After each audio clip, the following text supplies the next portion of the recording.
Hi, Bob Wolfman here once again. Welcome to Wolfman School of Music at wolfmans.com. This is lesson 2 in our series of 5 free video clips. In this clip, we're going to be talking about 5 different sections in sequence, of course. The first one being physics of the guitar. Now, when we talk about physics, we're concerned with force, movement, energy, speed, weight of things. So the guitar is a very physical instrument in that we're using our hands and we are using force.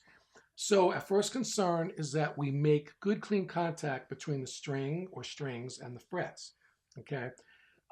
Anytime a string does not make good, clean contact, however, it's going to result in sloppy playing. You're going to get buzzing, clicking, popping. Basically, it's not going to sound good. You want to use the correct amount of downforce or finger pressure that you're exerting on the strings to make good, clean contact to get the sound that's desired. Too much force will result in a tired hand, fatigued fingers, and rather likely a very discouraged guitar player. Too little pressure will result in the sloppy buzzing, clicking, popping that I mentioned earlier. Good, clean contact.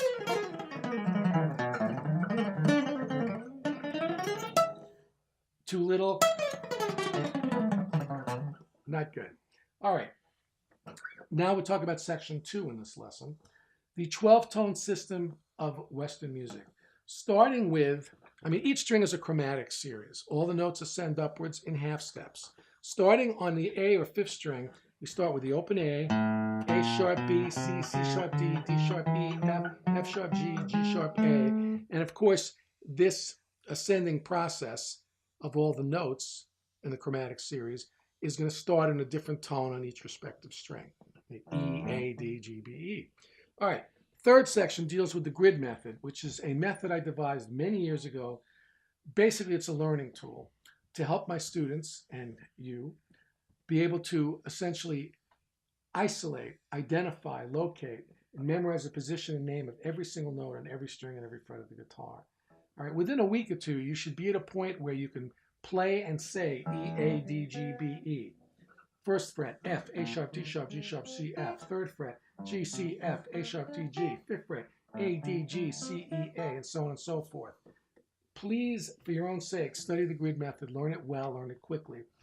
Everything that you do on the guitar fretboard, you're dealing with the notes on the fretboard. I constantly remind students to really nail this method because it's extremely important to actually know every note because it applies to everything we do on the neck of the guitar. Building chords, playing modes, reading music, improvising, duplicating things on different parts of the neck. Okay, it's your roadmap or address book, so to speak. Okay, here's your neighborhood, and the grid method is basically telling you the names of the streets and the numbers on the houses.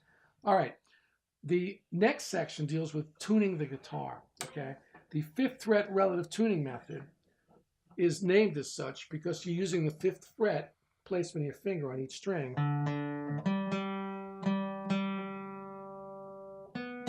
The only exception being the 4th fret of the 3rd string, back to the 5th fret on 2, and then finally I have my students compare the low E string to the high E string, 1st and 6th strings. Okay, the final section of this video deals with single note identification. There's a chart and the text for this lesson on the website. And basically, what we're doing is taking any individual note, okay, in this case C, and finding it on every single string. But there's a geometric zigzag shape which you want to learn and memorize because this applies to every single note of the 12 tones in music. And when you can see this geometric pattern and apply it to any single note, well, you're starting to understand the geometry, the logic of the fretboard of the guitar, okay? Awareness and observance of this geometry is inherent to the guitar, to everything you do on the guitar in standard tuning. So it will be helpful in a wide variety of applications. And through the years, while you develop as a guitar player, it's going to make your life a lot more enjoyable playing this instrument. All right, we'll see you in the next clip.